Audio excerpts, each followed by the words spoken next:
Hello, just me. Um, Drew has Christmas. I had Christmas yesterday. I had to host. Honestly, the first time in a very, very long time that I can say an NFL game happened, a standalone game, and I saw none of it. I didn't see any of the second game, the Baltimore, which was nice. I had Baltimore money, but crazy how that just I felt like I was blind. Like I was going in there blind, having to rewatch that one. So I did miss a good chunk of the other game as well. I'm going to have to do the 30-minute rewatch of that. I'll have some thoughts on some other Sunday stuff, but we will I don't know, you just bet another over. I don't know that these defenses have ever made adjustments right now without Winfield on the field.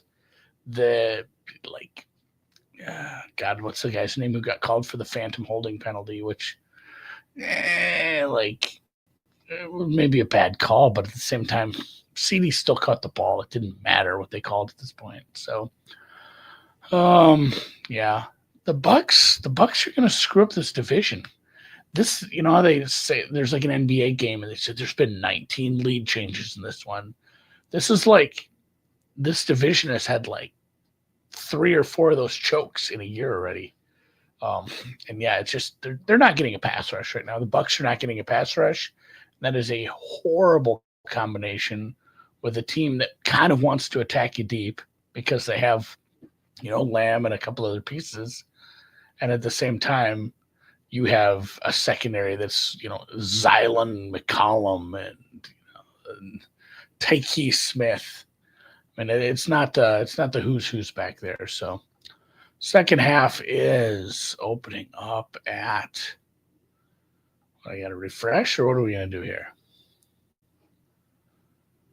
Looks like. Let's see what our friends at Profit Exchange have. But I have like 4 books open right now. I should just have a screen open, but I like this better. You can't. You cut out the middleman. 24.5 for a total. It's a big total. Tampa is 6.5-point favorites. What do they close for? Closed about 4, so we're sitting. Currently, they're down by 7. Boy, that's an annoying number. The favorite is down by 7. You give the 6.5. Juicy 6.5 too. That's one where you want to go look somewhere else and see if you can sell that out at some point. Tampa Bay -5. I'll have to see what this live total is at ProfitX as well. I don't know if anyone has any ideas on what to do besides just this over. Maybe the Bucs team total over is going to be over 14 at this point as well. So that's kind of a tough hang. I thought about that, but I didn't expect them to look this poor in the first half. Football, got it. Yeah, I don't want a same game parlay, guys. I want a second half team total bets. All markets. Tampa Bay. This is not what I want. Oh my God. I hate it when sportsbooks change where things are in a menu, especially when I'm trying to do a live show. Bucks team total, he says. Good afternoon, good evening, Mr. Connolly. Yeah, even if the Bucks do make the playoffs, I don't know. Maybe that's an opinion for you guys. Like, what is the better product to see in the playoffs? The Bucks or the Falcons at this point? Yeah, it's a lot. Like you're asking them to score 3 times and 2 have to be touchdowns. This is basically the Patriots team total over for the game, guys. Is the second half over? So I don't know. I'm not scared of the 24.5. I don't think we get stuck on that. Can anyone find a better price than that? So we're sitting at 37. So we need 50, 61.5 would be our live total then. That's a heavy number. 61.5. Looks like there's some fighting back and forth on this number. I can see someone but right now, like Tampa's certainly not going to pack it in. They have a division to win. For some reason, the Cowboys are not packing it in. The Cowboys were eliminated today. And yeah, I don't. Somebody in the somebody in the Discord says that CD Lamb's props aren't up. He's fine. He seemed fine. Is this a Waldo hat? This is Mick Golden in Minnesota Wild, baby. That's a hockey hat. I got this at a bar for sure. Look at this. Connolly is 3 steps ahead. He has 61.5 at 560. I do miss having those. The 5 times props. Have we ever mentioned that we miss 5 times on the podcast, guys? I'm just gonna do over here. I don't see a scenario where these defenses suddenly solve it. The Cowboys are perfectly capable of just abandoning the run apparently and going deep quite a bit, and it's working. Honestly, they probably should have caught that late ball there on 3rd and 15 down the sidelines. That was a risk it for the biscuit kind of play, but it was right in the breadbasket. The Tampa Bay secondary isn't suddenly coming out and playing better. So over 24.5 minus 109 is what I'm finding. And then we can move on with anything else from Sunday, I guess. Should take off these headphones. I don't need them in, but I'm not speaking to someone. Yeah, over nothing. RIP 5 times for sure. Tampa Bay taking that timeout was a little weird. I feel like there's a disconnect between us sitting at home and like being on the sideline, the chaos of like, what are we doing? What's our 4th down play? Are we kicking here? And all these things are happening. You know, it's like 15 pans on the stove you're trying to balance. And then you also got to try to figure out timeouts and clock management. And it feels like sometimes these coaches just make the wrong call in those spots. I better make a banner here. I don't know. Maybe some people had some winners yesterday. Over 24.5 minus 109. I think I would have taken the Ravens second half, kind of in watching how that one unfolded. Easy to say now, but I certainly didn't do it. Maybe this is the look from old Dirty Guan here. That makes me think of the band Guar. Whenever I see Guan's name, Cowboys team totals only 9.5. How does that not hit? Pre-game over 47 convinced me not to take the 13-point middle. I don't know. Do you think? How many points do you think the Bucs score here? Why are away favorites killing it this year in a way we've never seen? Because it's not probably a very big sample. Like, if you look at, from year to year, sometimes it's just how the ball bounces and how the schedule lays out, where there's a bunch of bad matchups for some of these home dogs. And, you get a bunch of spots where a bunch of home favorites win, the away favorites win. Also, I bet on the Giants today, if anyone wants to make fun of me for that. That was looking really good until it wasn't. I also had speaking of watching the TV now, I had Jonathan Taylor on my bench in fantasy football. That was kind of a problem for me as well. I think I might still win, but it was kind of sometimes when you have 2 quarterbacks, you have none. I have a fantasy team that has Chuba Hubbard and Jonathan Taylor and Derrick Henry, and you can only start 2, and I'm about 0 for 16 on making the right decision on that. So I guess I should have just bet some Jonathan Taylor props today if I was benching him. That's kind of how you have to do that to assuage some of the pain. Giants or Little Giants head to head? Oh, man, the Giants are bad. No, it's an old school league, no flex. Old school. So my feelings were hurt. And then Chuba getting like 50 yards and a touchdown in overtime made it a little better. And yeah, you can't bench Henry, obviously. So it was, it's just kind of how these things goes. Yeah, I didn't bench him for dropping the ball. That didn't hurt me last week. I had a bye week apparently in that league, which was nice. But yeah, I liked how he did that. It was actually kind of painful. When he crossed the goal line today, he was like really holding on to it. It was a little bit of a reminder of losing money on them last week. Hubbard, yeah, Chuba Hubbard's pretty good. Also, real quick, if anyone is a podcast listener, I don't know if you knew this, but we've moved around the recap one like 5 different ways. We used to do it Sunday night right off the bat, and then people said, well, when we're listening, we can't get those openers right away because I'm listening to it 8 hours later, and that sucks. You should do it live. So we started doing it live. This was like 5 years ago, and then it's become a bit of an issue trying to do it live at that time for us. So we started doing it Monday. Then Monday wasn't working out, so we're just always trying to stick it in there. So I think the recap pod may just be audio only, trying to knock it out Monday morning right off the bat, and just releasing it immediately for people with some thoughts on the weekend, thoughts on the openers for sure, because the the landscape of opening lines for the NFL used to be quite a bit different 5 years ago. I mean, how many states had legal betting? It was basically like three assholes from New Jersey were in the chat, like, well, I bet that at FanDuel. I'm like, well, nobody has that guy. That's crazy. That was only 5 years ago, and it was just like one state. That's basically all you could bet on was in New Jersey.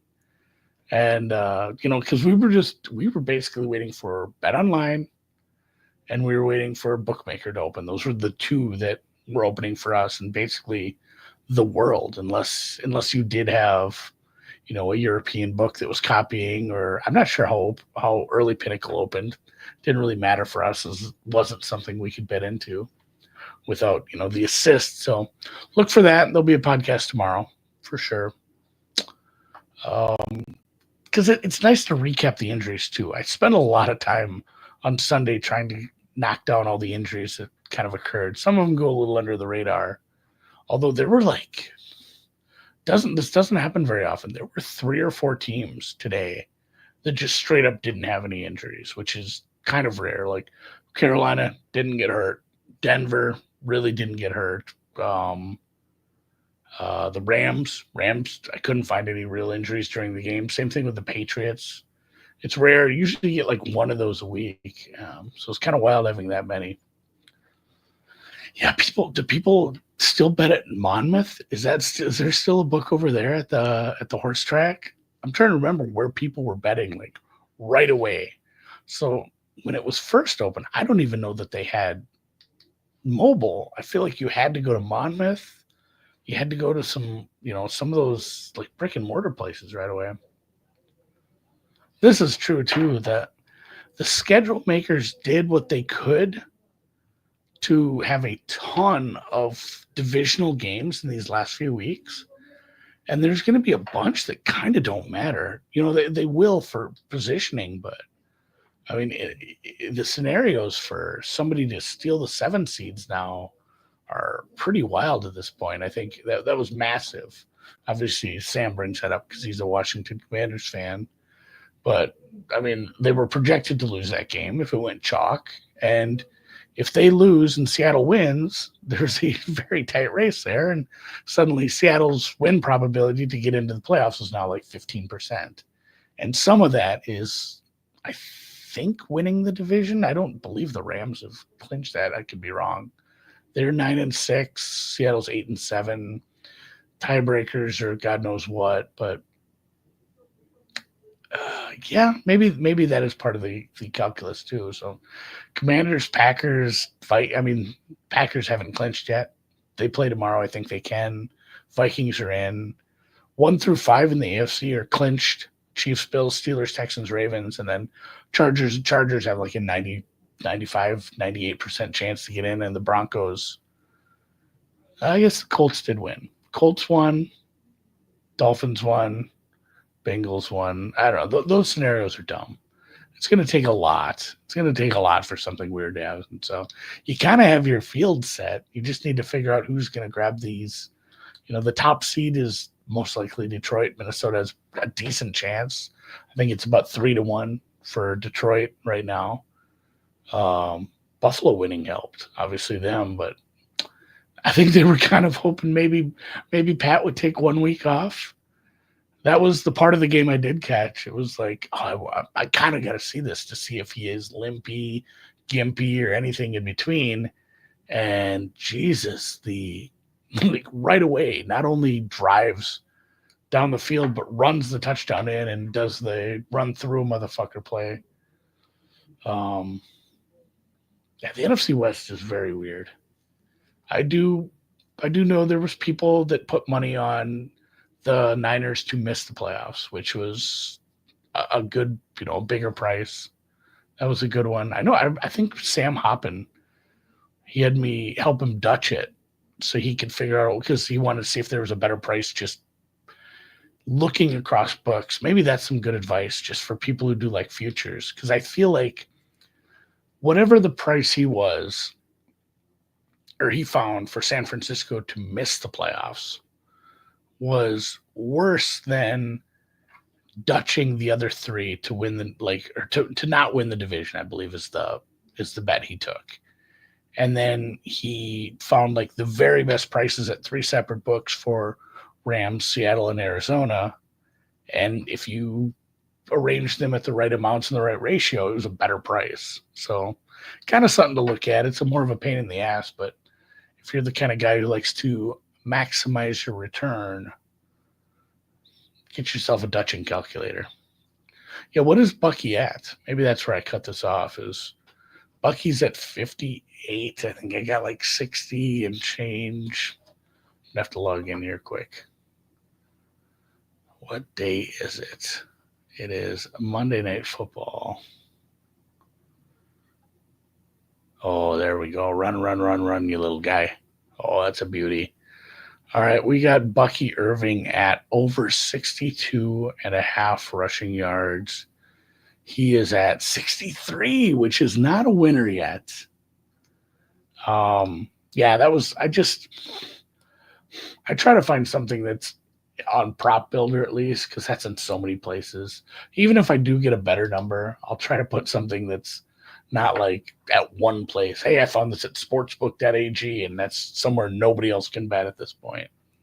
I do. They kind of use the Prop Builder number too. So we just need them not to lose yardage here and then get hurt. That would be painful. Oh God, we don't need that. Fumbles? Who fumbled that? Get that Durham kid out of here. He's dead to me. All right, well, look at this. Lachlan, I think you're going to get it. They've given White the ball in some short yardage stuff. I think he's a little more of a bruiser when they need it, and it's a heavy box. But like they're giving Bucky whole drives at this point, so I think he might crack 100. Let's go. God willing, and the creek don't rise. He's been getting a lot of passes too. I don't know. I guess I should have played rushing and receiving, and maybe receiving just total receptions. How many is that now? It's gonna be a 3 or 4. Bucky Irving, 3 targets, 3 receptions. Unless this isn't up to date. Oh, it is. All right, let's go. All right, I need some points here. I'll stay until they score, I guess. I'll hang out for a bit. Kyler Murray to the Raiders or New York Giants? He's simply not a winning player, and those two teams you could probably finesse in the draft. It does feel like somebody's moving. Someone will take a chance on Kirk Cousins. Somebody will sit in a boardroom and say he's the prototypical, 6'3", chiseled jaw, white pocket quarterback, and he's not that old. And this year was just him trying to get back off that injury. This wasn't, this isn't what we're going to get from him every year. We think we can get better. And it feels like if I'm Dable, I'm fighting against that if I keep my job, because the Giants seem like such a likely spot for Kirk to end up if they can, make the money work. But they have a bunch of dead cap with, Daniel Jones as well. Cap isn't real. Smart people can make anything work. Anybody can end up anywhere. But man, I don't know. I think the Jets will be looking for a new quarterback. I remember before he signed his contract, there was talk about Kyler Murray going to Minnesota. I don't know if Kirk back to Minnesota makes sense because there was, Kwesi And the brain trust there was fine letting him go, saying like, we're not paying a guy off an injury that much. We're gonna roll the dice 3 or 4 times, bring in a 10 million a year veteran, draft somebody, and see what happens. Be really interesting to see if you could just sim the season, see what would have happened with JJ. And it's crazy as much as I think Darnold's going to turn into a pumpkin once in a while here. He just doesn't throw interceptions right now. He's kind of gotten back to that early season form where he's been, efficient and good. And this is not what we need for an over. Oh, maybe it is. Run. God, Baker, what the fuck was that? All right, throw it deep here. Just wasted 5 minutes of my second half, you asshole. It's like the ball just kind of spilt out. Yeah, I don't know. Kirk, I'm surprised Kirk didn't take a big discount or something. It seems like, you watch that quarterback show and his wife's talking about listening to praise music when she's on the, she's nervous, and they seem pretty, I don't know, above the, hey, we just need to get all the money we can get. I guess in a game like this, we're playing NFL. I can't fault anybody for trying to get as much money as possible before your brain turns into applesauce. But yeah, this is tough too. Is Brock worth a big payday? He's kind of due up here soon. It wasn't the best year for him to get paid. I don't think he's going to get that 40, 50, 60. What happens if it's not a clear recovery? I suppose it just goes back to the offense. And then it would be what? That was 3rd and 19. So it'd be like 3rd and 30 because it went backwards. Yeah, I'm fine. I'm fine with Kirk chasing that paper. I don't remember if they lost a pick for tampering. I'm going to have to look that up. I feel like that was those investigations take like 14 months. Whenever there's something like that, those take forever. So it'll be one of those things where they come out and announce it, like next May. Like the 2026 draft, they've lost a 3rd rounder or something for tampering. I think everybody tampers. So, but I'm gonna call it a night. Look for podcast tomorrow. We'll do Monday Night Football. Not a banger, but it's a game. I don't know what the bet is tomorrow. Couple of my fantasy teams are going to live or die based on how Josh Jacobs does against me. So I probably will just bet Josh Jacobs over, and Josh Jacobs over, rushing and receiving. So it doesn't hurt quite as bad when he has like a 40-point day. It's the only way you got to hedge your happiness a little. It's not even like big money leagues, but they're leagues with your friends. And I'm already getting shit talk for the finals that I'm not even in yet. So I think I'm going to have to bet some Jacobs over. Plus, it's just a good matchup. Packers should win. I don't know that they cover that number. Rattler looked a little live compared to Hainer, but they didn't prep for Rattler, and now they get a full week to prep. Maybe we get a little more out of that pass rush. Defensive secondary for the Packers is getting a little better. What do we call here? Reversed. Oh, so just a simple 17-yard sack then. 3rd and 40. I got to stick around and see what they run on this play. That goes against Baker's net receiving yards. Man, if he'd have held on to that would have been just an interception. I guess good job by Baker.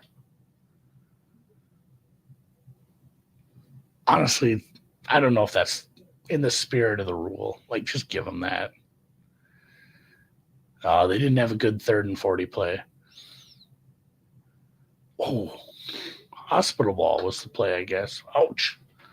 All right. Blance a lot. Clean it up. We'll see you guys tomorrow.